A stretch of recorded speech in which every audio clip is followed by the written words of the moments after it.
குருவியும் ஆட்டுக்குட்டியும். ஒரு அழகான காட்டுல ஒரு அம்மா ஆடும் ஒரு குழந்தை ஆடும் வாழ்ந்து வந்துச்சு. அதே காட்டுல மீனுங்கிற ஒரு சின்ன குருவி தான் ஒரே பையன் ஜக்கு கூட வாழ்ந்து வந்துச்சு. குட்டி ஆடும் மீனு குருவியோட குழந்தையும் நல்ல நண்பர்களா இருந்தாங்க. நண்பா, நீ இன்னைக்கு என்ன சாப்பிட்ட? நானா சுவையான புல்ல தான் சாப்பிட்டேன். புல்லுனா எனக்கு ரொம்ப பிடிக்கும். என்ன புல்லையா சாப்பிட்ட?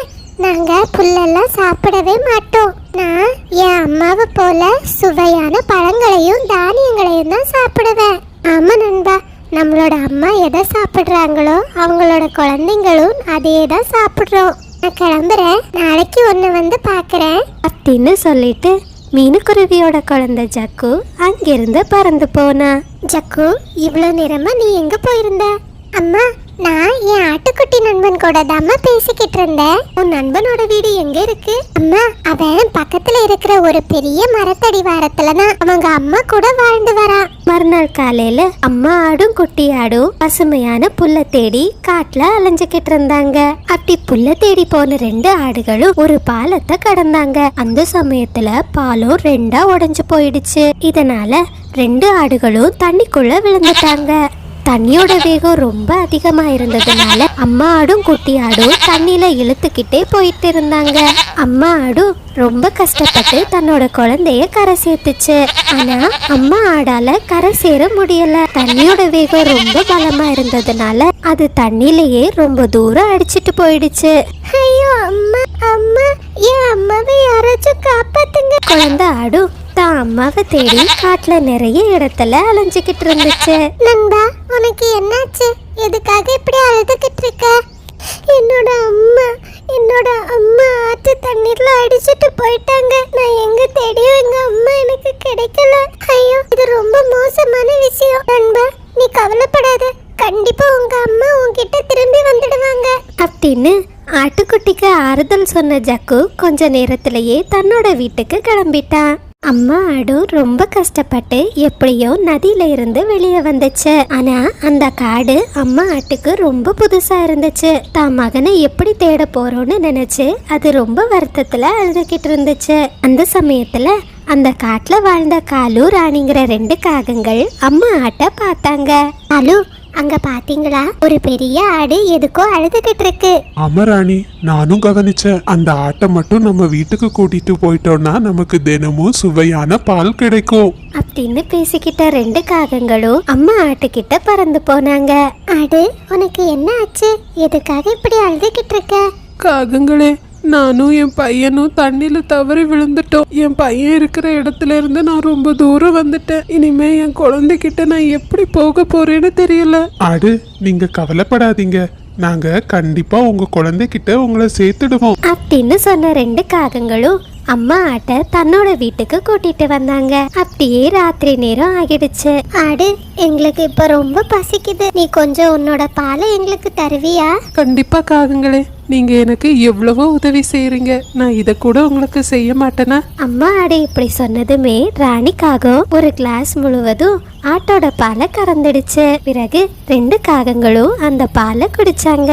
இந்த காட்டுல ஒரு கொடூரமான சிங்கம் இருக்கு. அதனோட கண்ணுல நீங்க பட்டீங்கன்னா அந்த சிங்கம் உங்களை அடிச்சே கொன்னுடும். நாளைக்கு காலையிலேயே நானும் காலுவும் போய் உங்க பையனை தேடிக்கிட்டு வரோம். காகங்களே, நீங்க செய்யற இந்த உதவிய என் வாழ்நாள் முழுவதும் நான் மறக்க மாட்டேன். உங்களுக்கு ரொம்ப நன்றி. அதே நேரத்துல குட்டி ஆடு ரொம்ப நேரம் ஆகியும் தான் அம்மா தாங்கிட்ட திரும்பி வராததுனால ரொம்ப பயந்துடுச்சு. அம்மா, நீங்க எங்க போனீங்கம்மா? எனக்கு ரொம்ப பயமா இருக்கு. சீக்கிரம் என்கிட்ட திரும்பி வந்துடுங்க. அம்மா, சீக்கிரம் என்கிட்ட வந்துடுங்க. எனக்கு ரொம்ப பயமா இருக்கு. அம்மா, என்னோட நண்பன் அழுதுகிட்டு இருக்கா. ஐயோ பாவம், அவன் ரொம்ப சின்ன குழந்தை. இருட்டுல தனியா நிக்கிறதுனால பயப்படுறான். ஜக்கு, நான் இப்பவே போய் உன் நண்பனை கூட்டிட்டு வரேன் அப்படின்னு சொன்ன மீனுக்குருவி அந்த குட்டி ஆடு இருக்கிற இடத்த நோக்கி பறந்து போச்சு. மகனே, நீ பயப்படாத. உங்க அம்மா கண்டிப்பா உன்கிட்ட திரும்பி வந்துடுவாங்க. ஆண்டி, எனக்கு ரொம்ப பயமா இருக்கு. எனக்கு எங்க அம்மாவை பார்க்கணும். கவலைப்படாத, நீ என் வீட்டுக்கு வா. அங்க ஜக்கு இருக்கா. உனக்கு ரொம்ப பாதுகாப்பா இருக்கும். உன் அம்மா வர்றது வரைக்கும் நீ என் வீட்டிலேயே இருந்துக்கலாம் அப்படின்னு சொன்ன மீனுக்குருவி அந்த குட்டி ஆடை தன்னோட வீட்டுக்கு கூட்டிட்டு வந்துச்சு. நண்பா, நீ அழாத. இன்னைக்கு நம்ம 2 பேரும் சேர்த்து தூங்கலாம். கண்டிப்பா கண்டிப்பா உன்னோட அம்மா சீக்கிரம் வந்துடுவாங்க. அப்படியே மறுநாள் காலையில வந்துச்சு. மறுநாள் காலையில ராணிக்காகவும் மறுபடியும் அம்மா ஆட்டோட பால் மொத்தத்தையும் கறந்துச்சு. பிறகு ராணியும் காலுவும் ஆளுக்கு ஒரு கிளாஸ் பாலை குடிச்சாங்க. காகங்களே, நானும் உங்க கூட வரேன். என் குழந்தைய நானும் தேடுறேன். ஆடு, அது ரொம்ப ஆபத்து. நான் தான் சொன்னேன்ல, இந்த காட்டுல ஒரு சிங்கம் இருக்கு. அது உன்னை பார்த்தா உன்னை சாப்பிட்டுரும். நானும் ராணியும் போய் உன்னோட குழந்தைய தேடிக்கிட்டு வரோம் அப்படின்னு சொன்ன 2 காகங்களும் தங்களோட வீட்டுல இருந்து வெளியே பறந்து போனாங்க. காலு, இன்னைக்கு நாம உணவு தேட போக வேண்டிய அவசியமே இல்ல. ஆட்டோட பால் குடிச்சதுலயே வயிறு முழுவதும் நிரம்பிடுச்சு. ஆமா ராணி, ஆனா இது ரொம்ப நாளைக்கு இல்ல. அந்த ஆடு எப்போ வேணும்னாலும் தான் குழந்தைகிட்ட திரும்பி போகலாம் அப்படின்னு பேசிக்கிட்டு 2 காகங்களும் நிம்மதியா ஒரு மரக்கிளையில படுத்து தூங்குனாங்க. ஜக்கு, நீயும் உன் நண்பனும் வீட்டுக்குள்ளேயே பத்திரமா இருந்துக்கோங்க. நான் புறா அண்ணா கிட்ட போய் இந்த விஷயத்த சொல்றேன். ஆண்டி, நீங்க நதி போற திசையில எங்க அம்மாவை தேடி பாருங்க. நிச்சயம் அங்கதான் என் அம்மா இருப்பாங்க. மகனே, நீ கவலைப்படாத. நிச்சயமா நான் இன்னைக்குள்ள உன் அம்மாவை கூட்டிட்டு வந்துடுவேன் அப்படின்னு சொல்லிட்டு மீனுக்குருவி தான் நண்பன் புறாவை பார்க்கறதுக்காக பறந்து போச்சு. குட்டி ஆடு அதனோட அம்மா ஆட்டை தொலைச்சிட்டு ரொம்ப கஷ்டப்படுது. இங்க எப்படியாச்சும் அம்மா ஆடை கண்டுபிடிக்கிறதுக்கு எனக்கு உதவி செய்வீங்களா? சேமா மீனு, நம்ம 2 பேரும் எதிரெதிர் திசையில தேடுவோம். சேமா கண்டுபிடிக்கலான்னு நினைக்கிறேன் அப்படின்னு பேசிக்கிட்ட 2 பறவைகளும் அம்மா ஆட்டை தேடி பறந்து போனாங்க. மீனுக்குருவி இருந்த மரங்களுக்கு இடையில ரொம்ப தூரம் பறந்துகிட்டு இருந்துச்சு. அவோ தன்னால முடிஞ்ச அளவு ரொம்ப உயர பறந்தது. 2 பறவைகளும் ரொம்ப நேரமா அம்மா ஆட்டை தேடிக்கிட்டு இருந்தாங்க. அப்படியே சாயந்தர நேரம் ஆச்சு. மீனு, நான் என்னால முடிஞ்ச அளவு தேடி பார்த்துட்டேன். எங்கேயுமே அந்த அம்மா ஆடு எனக்கு தென்படல. தானே, இன்னைக்கு சாயந்தர நேரம் ஆகிடுச்சு. இதுக்கு மேலேயும் தேட வேண்டாம். நம்ம நாளைக்கு வேறு திசையில தேடலாம் அப்படின்னு சொல்லிட்டு 2 பறவைகளும் தங்களோட வீட்டுக்கு பறந்து போனாங்க. மீனு ஆண்டி, எங்க அம்மா கிடைச்சாங்களா? என் அம்மாவை பாத்தீங்களா?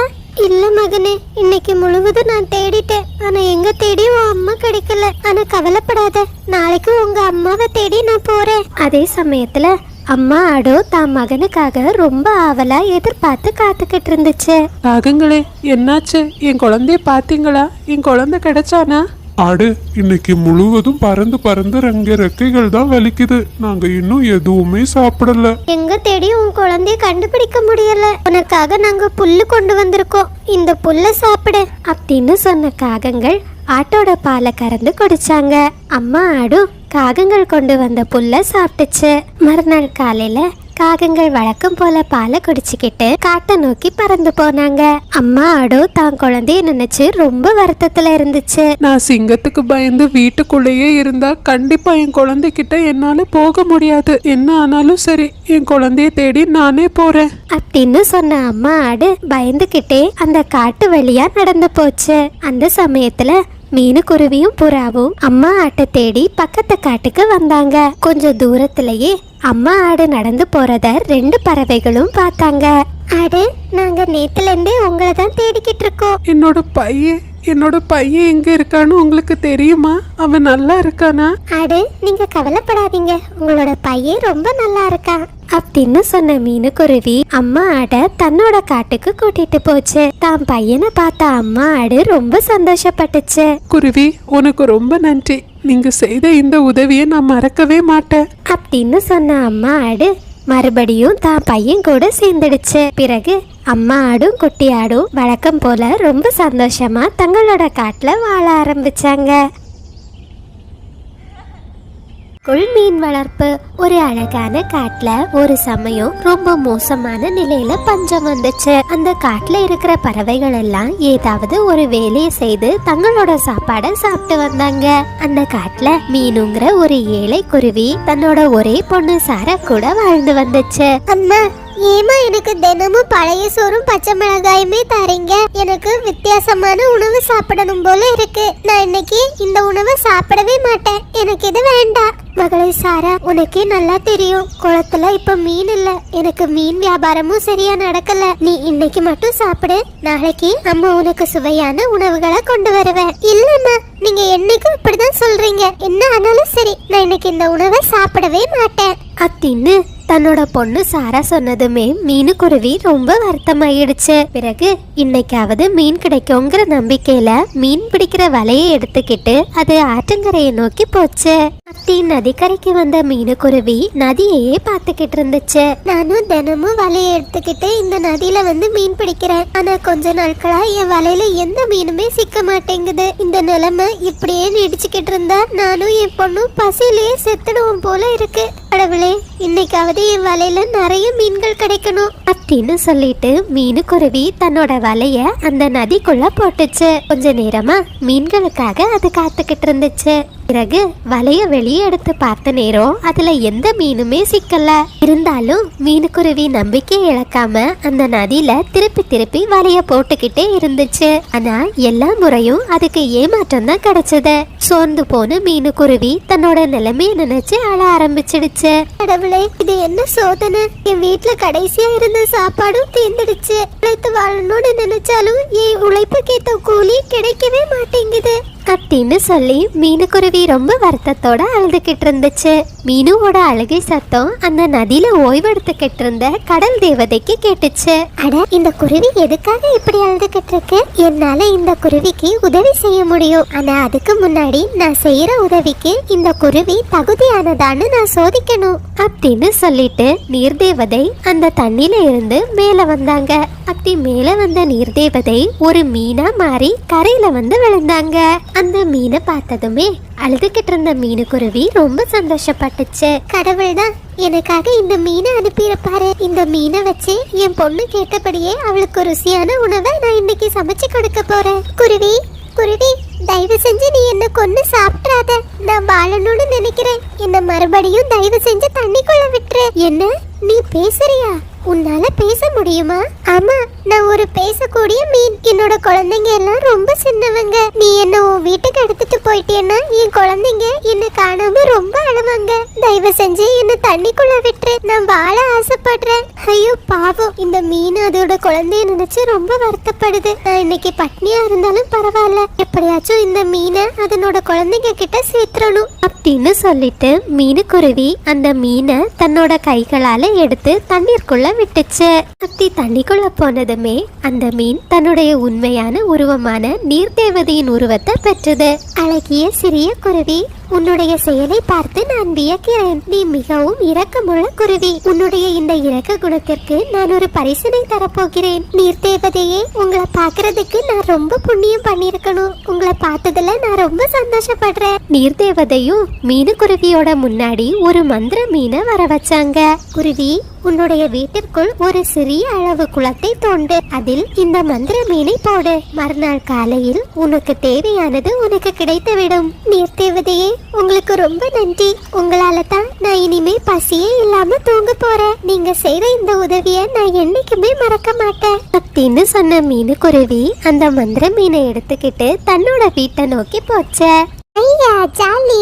அம்மா எனக்காக மீன் கொண்டு வந்திருக்காங்க. அம்மா அம்மா, இந்த மீனை சீக்கிரம் சமைச்சு கொடுங்க. மீன் சாப்பிட்டு ரொம்ப நாள் ஆச்சு. சாரா, இந்த மீன் சாப்பிடுறதுக்கு இல்லம்மா, இது எனக்கு நீர்தேவதை கொடுத்த பரிசு. நம்ம வீட்ல ஒரு குளத்தை தோண்டி இந்த மந்திர மீனை அதுக்குள்ள போட சொன்னாங்க. நிஜமாவாம்மா? அப்படின்னா சீக்கிரம் வாங்க, குளத்தை தோண்டறதுக்கு நானும் உங்களுக்கு உதவி செய்யறேன். கொஞ்ச நேரத்திலேயே மீனுக்குருவி நீர்தேவதை சொன்னபடியே தன்னோட வீட்டுக்குள்ள ஒரு சின்ன குளத்தை தோண்டுச்சு. அந்த மந்திர மீனை அதுல போட்டதுமே மீனுக்கு உயிர் வந்து அந்த குளம் முழுவதும் சுத்தி திரிஞ்சது. அப்படியே அந்த நாள் முடிஞ்சு போச்சு. மறுநாள் காலையில குழந்தை சாரா ஆசையா அந்த குளத்தை வந்து பார்த்தா. அந்த குளம் இருந்ததை விட ரொம்ப பெருசா இருந்துச்சு. அந்த குளத்துல நிறைய மீன்கள் துள்ளி குதிச்சுக்கிட்டு இருந்தாங்க. அம்மா அம்மா, சீக்கிரம் எழும்புங்க. பாருங்க, நம்ம குளம் எவ்வளவு பெருசா மாறி இருக்குன்னு. சாராவோட இந்த சத்தத்தை கேட்டதும் மீனுக்குருவி தூக்கத்துல இருந்து முழிச்சுது. அடடா, அந்த நீர்தேவதையோட பரிசு ரொம்ப அழகா இருக்கு. இத வச்சு நம்மளோட பசிய நாம தீர்த்துக்கலாம். பிறகு மீனுக்குருவி ரொம்ப சந்தோஷமா அந்த குளத்துல வலைய போட்டு மீனை பிடிக்க ஆரம்பிச்சது. பிறகு தாம் பிடிச்ச மீனை எல்லாம் ஒரு கூடையில எடுத்துக்கிட்டு மார்க்கெட்டை நோக்கி போச்சு. ரொம்ப நியாயமான விலைக்கு அந்த காட்டுல இருக்கிற பறவைகளுக்கு மீன்களை விற்பனை பண்ணுச்சு. அதுல இருந்து கிடைச்ச காசுல மீனுவும் சாராவும் ரொம்ப சத்தான உணவுப் பொருட்களை வாங்கி சாப்பிட்டாங்க. ரொம்ப சீக்கிரமாகவே மீனுக்குருவி தன்னோட உடைஞ்ச வீட்டையும் சரி செய்தது. பிறகு தனக்கு கிடைச்ச காசுல நிறைய தானியங்களையும் செல்வங்களையும் வாங்கி தன்னோட வீட்டுல சேமிச்சது. ஒரு நாள் மீனுக்குருவி அந்த குளத்துக்குள்ள இருந்த மந்திர மீனை வெளியே எடுத்துச்சு. அம்மா அம்மா என்னம்மா பண்றீங்க? இந்த மந்திர மீனை நாம வெளியே எடுத்துட்டா இந்த குளத்துக்குள்ள மீன்கள் வராது. எனக்கு தெரியும் சாரா, இப்பதான் நம்ம கிட்ட தேவைக்கு அதிகமான எல்லா செல்வங்களும் இருக்கு. இத மறுபடியும் அந்த நீர் தேவதை கிட்டயே நான் கொடுக்க போறேன். ஏமா இப்படி பண்றீங்க? இத நாமளே வச்சுக்கலாம். நாம அப்படி வச்சுக்கிட்டோம்னா மேலும் மேலும் செல்வந்தங்கள் ஆகலாம். இல்ல சாரா, அது ரொம்ப தப்பு. இந்த மந்திர மீன் நம்ம கிட்ட இருக்கிறத விட அந்த நீர் தேவதை கிட்ட இருக்கிறது தான் ரொம்ப நல்லது அப்படின்னு சொன்ன மீனுக்குருவி அந்த மந்திர மீனை எடுத்துக்கிட்டு நதியை நோக்கி போச்சு. நீர் தேவதையே, இந்த மந்திர மீன் என்கிட்ட இருக்கிறத விட உங்ககிட்ட இருக்கிறது தான் ரொம்ப நல்லது. இத நீங்களே வச்சுக்கோங்க. எனக்கு தேவையான அளவு செல்வங்களும் உணவுப் பொருட்களும் கிடைச்சிடுச்சு. ஆனால் குருவி, இந்த மீனை நீயே வைத்திருந்தால் உனக்கு மேலும் மேலும் பல செல்வங்கள் கிடைத்திருக்குமே. நீ எதற்காக இதை எனக்கே திருப்பி அளிக்கிறாய்? இந்த மாதிரி இரக்க குணமும் நேர்மையான குணமும் உள்ளவங்களுக்கு இந்த மீனை பரிசா கொடுங்க. எனக்கு இந்த மீன் எவ்வளவு உதவியா இருந்துச்சோ அதே மாதிரி அவங்களுக்கும் இந்த மீன் உதவி செய்யட்டும். அழகிய குருவி, உன்னுடைய சிந்தனையும் நேர்மையும் கண்டு நான் வியப்படைகிறேன். சரி, நீ சொல்வது போலயே செய்கிறேன். பிறகு மீனுக்குருவி ரொம்ப சந்தோஷமா தன்னோட வீட்டுக்கு திரும்பி வந்துச்சு. நண்பர்களே, இது சப்ஸ்கிரைபர் விருப்பத்திற்கான நேரம். ஹாய் அபிஷேக் பாப்பா, யாழினி, இனியா, ரித்தின், அக்ஷன் குட்டி எல்லா குட்டீஸ்க்கும் ஒரு பெரிய ஹாய். நிலா, ஜீவா, ரித்திக் எல்லா குட்டீஸ்க்கும் ஒரு பெரிய ஹாய். யக்ஷிதா பாப்பா, உங்களுக்கு இனிய பிறந்த நாள் நல்வாழ்த்துக்கள். வாழ்க்கையில் எல்லா வளங்களையும் பெற்று நலமுடன் வாழ வாழ்த்துகிறேன். ஹாய் ஷாலினி, விர்ஜில், ஜெர்வில் 2 குட்டீஸ்க்கும் ஒரு பெரிய ஹாய். மதி, அக்ராம், ஹனியா, காவ்யா எல்லா குட்டீஸ்க்கும் ஒரு பெரிய ஹாய். நீங்கள் அனைவரும் அளித்து வரும் அன்புக்கும் ஆதரவுக்கும் மிக்க நன்றி.